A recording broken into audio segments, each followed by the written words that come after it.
OK Business, les spécialistes de la transaction de commerce et d'immobilier d'entreprise qui accompagnent les entrepreneurs dans le développement de leurs projets. Présente Sud Radio, Osez entreprendre, Thomas Binet. Lancez-vous dans l'aventure de l'entreprise, comme chaque dimanche à la même heure avec Thomas Binet. Bonjour Thomas. Bonjour Jean-Marie. Dans quel domaine on entreprend aujourd'hui ?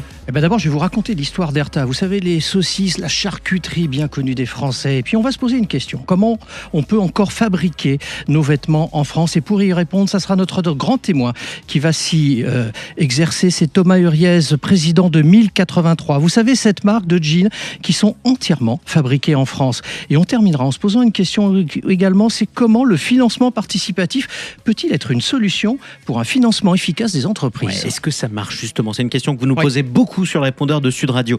Allez, avant ça, en partenariat avec le magazine Entreprendre, et comme chaque semaine, on se plonge dans l'histoire d'une saga, dans la saga d'une marque, la marque Erta. Thomas, vous nous racontez comment cette entreprise est devenue une référence dans la charcuterie en France. Oui, c'est une belle histoire qui commence en 1897 quand Ludwig Wilhelm fonde leur commerce de charcuterie à Herten, en Allemagne. Leur fils Karl, en 1947, décide de baptiser l'entreprise du nom de Erta.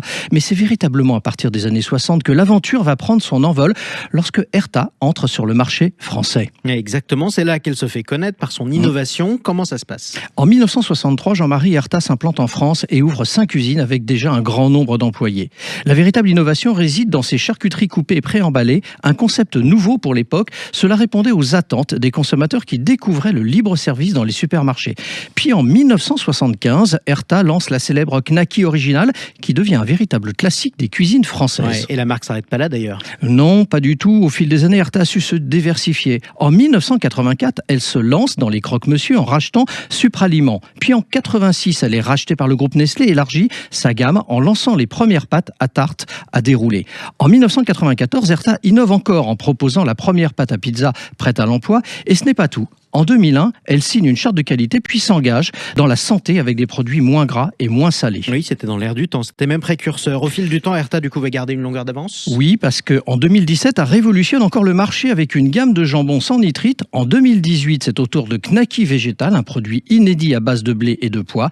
Et en 2020, Nestlé décide de céder une partie de la branche charcuterie à un groupe espagnol qui s'appelle Casa Taradella. Bon, ils ont bien fait de pas rentrer en France avec la spécialité allemande qu'on appelle la currywurst quand même. Qu'est-ce que c'est mauvais la saucisse allemande au curry. Allez, quoi qu'il en soit, on accueille votre invité, le témoin de la semaine, c'est Thomas Uriez. Bienvenue sur Bonjour. Sud Radio. Vous êtes le président de 1083, première marque à de nouveau produire entièrement ses jeans en France. Comment vous faites ? C'est ce que vous allez dire à Thomas Binet. Thomas Uriez, avant de lancer votre marque de jeans et de vêtements éco-responsables en 2013, vous teniez une boutique de mode éthique à Romans-sur-Isère. Toute la suite de votre aventure, d'ailleurs, part de votre constat de l'époque, selon lequel la plupart des jeans parcouraient jusqu'à 65 000 km. C'est une valeur qui a été donnée par l'ADEME, l'Agence de la transition écologique, avant d'arriver en boutique. Pour vous, c'était une aberration économique et écologique qui va tout fonder. Exactement, et donc depuis ma petite boutique de Romans-sur-Isère, Oui. je me suis dit que le jean pouvait vraiment être un vêtement qui donne envie de consommer différemment, et donc je l'ai lancé en financement participatif. C'était en 2013, c'était le tout début. Bon, vous nous direz tout à l'heure si vous êtes d'accord avec ce que je vais raconter. Du coup, vous créez en 1083 en 2013, et le nom que vous adoptez, d'ailleurs, tout le monde ne le connaît pas forcément en termes d'étymologie, fait référence aux 1083 km qui représentent la plus grande distance possible entre deux villes en France métropolitaine, à savoir de Menton sur la côte d'Azur à Porspoder dans le Finistère. Absolument, l'idée, vraiment le concept, c'est de parler de proximité. Oui. C'est en fait quand on est loin des conséquences des choix qu'on fait, on se désengage un peu des choses. Par contre, quand on est prêt, parce que c'est le voisin, parce que c'est des emplois locaux, etc., eh bien ça nous engage, on s'investit dans la démarche, et du coup mon défi c'est de produire des jeans de proximité. Alors l'idée, c'est de créer des vêtements entièrement fabriqués en France, du tissage à la confection, afin de réduire l'empreinte carbone et soutenir l'économie locale. C'est comme ça que vous créez 1083. Exactement, c'est comme ça qu'on crée beaucoup d'emplois, parce que du coup, derrière un jean, toutes les étapes de fabrication, tissage, coupe, confection, délavage, sont réalisées en France, dans des entreprises françaises, avec des employés en France. Donc c'est toute la filière, effectivement, qui se met en œuvre sur le territoire français. Alors vous fabriquez des jeans à partir de coton biologique ou de denim recyclé, tout en favorisant à chaque fois que c'est possible donc les circuits courts et une production 100% française, et encore, et quand je dis 100% française, il faut peut-être même dire presque locale. Oui, jusqu'à la matière première, Oui. on imagine qu'on n'est pas un pays producteur de coton, sauf Bien qu'en sûr. fait, si on fait de nos vieux vêtements une source de matière première de coton que l'on recycle et que l'on refile, alors on devient un super producteur de coton. C'était difficile de concevoir tout ça au début.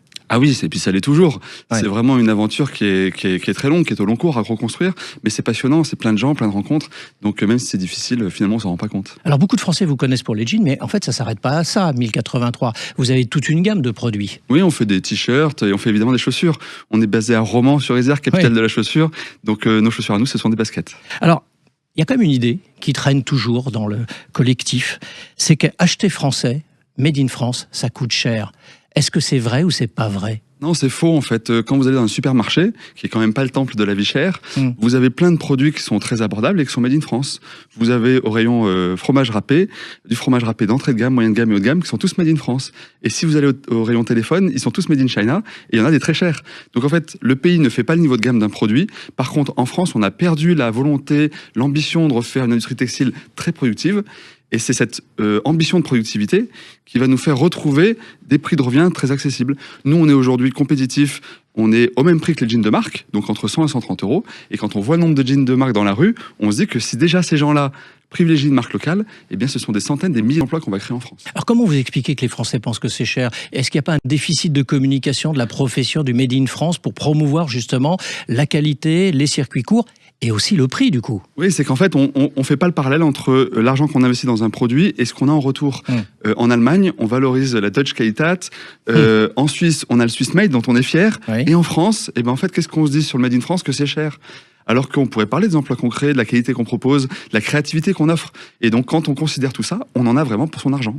Alors 1083 a beaucoup pris la lumière. Vous avez connu entre 2013 et 2023 une forte croissance, au point d'avoir d'ailleurs 50 000 clients, de réaliser 8 millions d'euros de chiffre d'affaires avec 70 collaborateurs, dont la moitié est en production, et d'être rentable. Oui, on l'a été de manière continue de 2013 à 2023. Depuis 2 ans, c'est un peu plus difficile. Avec la crise la guerre en Ukraine, la crise énergétique, on souffre. Donc on a eu des problèmes de production avec des sous-traitants qui ont fermé. Mais petit à petit, ça nous a appris à nous organiser différemment.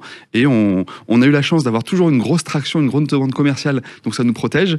Mais notre rentabilité a été mise à mal par les problèmes de notre filière. Alors ça, c'est très intéressant ce que vous dites, parce que c'est le problème de beaucoup d'entrepreneurs, cette capacité de pivoter à un moment donné, de se remettre en cause dans son business model, dans sa façon de faire. C'est ce qui vous est arrivé. Alors par la force des choses, je veux dire, c'est le contexte que vous venez d'évoquer qui l'a imposé, mais c'est la réactivité, la vitesse d'exécution de la modification que vous avez faite derrière. Oui, c'est ça, on est confronté en fait à des changements de cap, à un contexte qui évolue, et donc si on veut perdurer, il faut évoluer soi-même.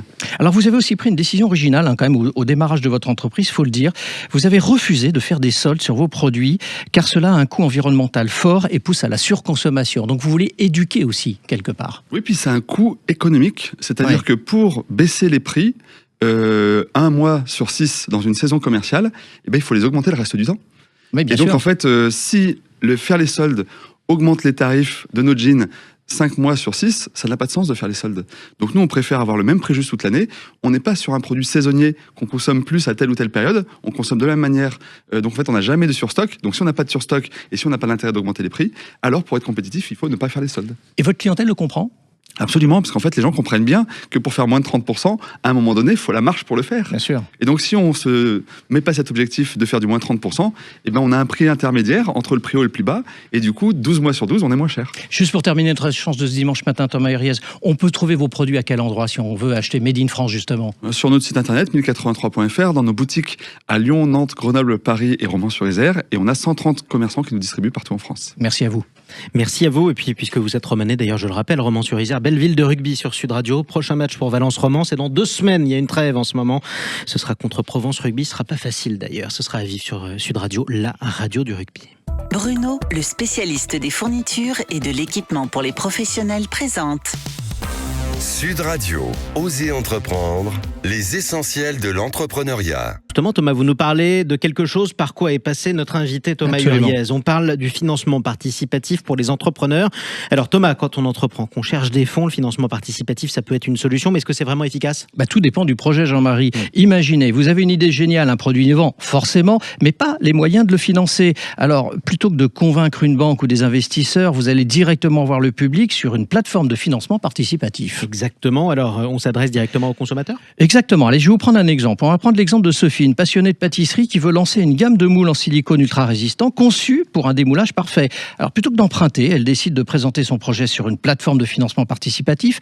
Elle montre des prototypes, partage des vidéos de recettes et propose même des éditions limitées aux premiers contributeurs. Résultat, en quelques semaines, elle récolte 60 000 €. De quoi lancer sa première production et valider surtout l'intérêt du marché. Bon, d'accord, mais au-delà de l'argent, ça apporte quoi ? Cette validation du marché, Jean-Marie, si des centaines de personnes soutiennent le projet, c'est qu'il y a une vraie demande. C'est bien parti, quoi. Oui, ça permet d'avoir une étude de marché en direct. Ensuite, une visibilité énorme, une campagne bien menée peut attirer des médias et même des investisseurs. Exactement, Thomas.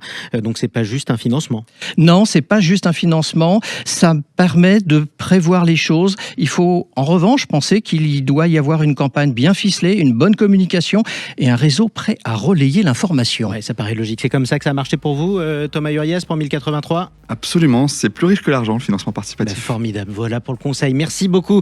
Je rappelle que vous êtes le président de 1083, marque de jeans 100% français. Merci à vous, Thomas Binet. Restez avec nous, on se retrouve dans un instant. Pour oser investir, et on va parler des jeunes face à l'épargne. Sud Radio, Oser entreprendre, Thomas Binet. Avec OK Business, les spécialistes de la transaction de commerce et d'immobilier d'entreprise qui accompagnent les entrepreneurs dans le développement de leurs projets.